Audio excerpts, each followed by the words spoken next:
These types of videos always bring out lots of opinions in the comments section, so don't stop now. Let me know if you agree or disagree with these myths. But if you disagree, let me know why.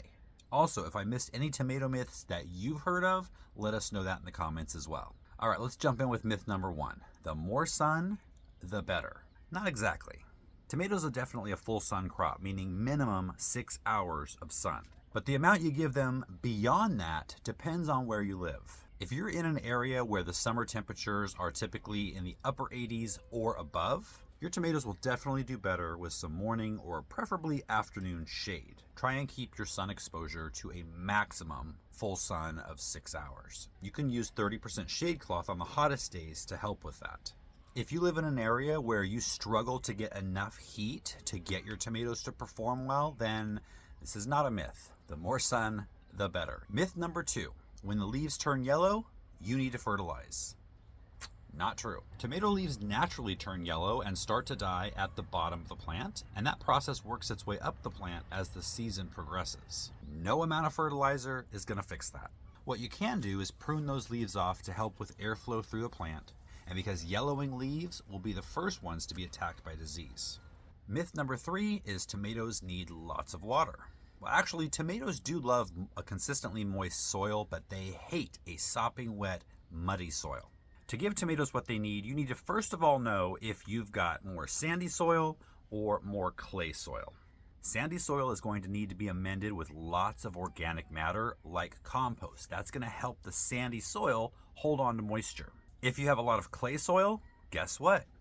Compost helps with drainage. Compost is almost always a great idea. Make sure your watering is deep and infrequent. You want the roots to follow that water deep down into the soil.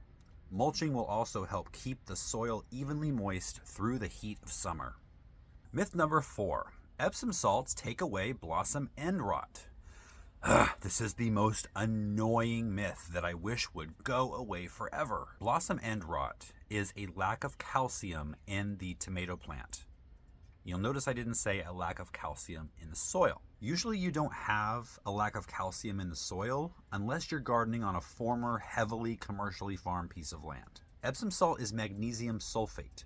Magnesium and calcium are direct competitors when it comes to being taken into your tomato plant through the roots. Inconsistent watering is the cause of blossom end rot 90% of the time, because when you don't water, plants can't draw up anything into their system. Adding calcium's competitor, magnesium, makes 0 sense. Then you've got the magnesium and the calcium both fighting to get into the plant with very little water there. So just don't do it. Myth number 5, you have to prune for really good tomatoes. Not necessarily. The number 1 reason to prune a tomato plant is to help with disease resistance. The more open a plant is, the more airflow there is through the plant. The more airflow, the drier it stays inside, which cuts down on fungal disease. However, you don't prune all tomato plants. Cherry tomatoes, you only prune for shape and if it's encroaching on its neighbor. And you don't really prune determinate tomato plants except for those same reasons. I choose to prune my indeterminate tomatoes for disease resistance, but also to give me the ability to grow more varieties in a smaller space. When you prune to 1 or 2 leaders and grow them up a string, pole, or trellis, you can plant them a foot apart rather than 3 to 5 feet apart, so you can grow more plants in the same space. You also want to prune your tomatoes if you're looking for larger, better quality fruit. But if your goal is more smaller fruits, you don't need to prune, other than if you live in a climate where fungal disease is prevalent. Myth number 6 is you only use paste tomatoes to make tomato sauce. Well, first of all, you can make tomato sauce out of any tomato. Paste tomatoes just make that process a little bit easier. Paste tomatoes generally have less water content and less seeds than regular tomatoes, so you get more flesh and you don't have to boil off the water or strain out the seeds. However, if I had to choose between a paste tomato like Aroma, which in my opinion has very little flavor, I would go with a better tasting tomato and deal with the excess water and seeds. Because in the end, a more flavorful sauce is the goal. Amish paste is a flavorful heirloom paste tomato. If you have a problem with that growing in your area, and some might, I'm trying this year Super Sauce, which is a hybrid by Burpee. I can't give you any reviews on that because I haven't harvested it yet. If you have grown Super Sauce tomatoes, let me know, let all of us know in the comments how they performed, what the flavor was like. Myth number 7, you need to hand pollinate your tomato plants for the best yields.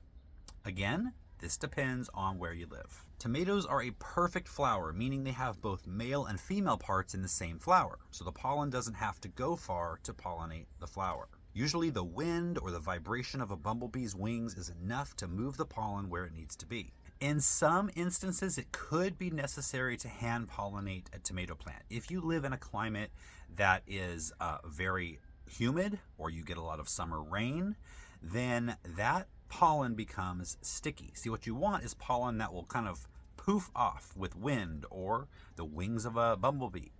But if it is humid or rainy, it sticks to those stamens and doesn't really want to transfer. And you need that pollen to get from the stamens to the stigma. If this is the case for you, a simple paintbrush or Q-tip in the flower will be all it needs. Or you can use an electric toothbrush to up the vibration potential. Myth number 8, growing tomatoes in pots is the same as growing them in the ground. Well, if you've ever tried that, you probably realize it isn't. I did this video right here to show you the differences and to give you special tips on tomatoes for pots. Give it a click, and I'll see you next time.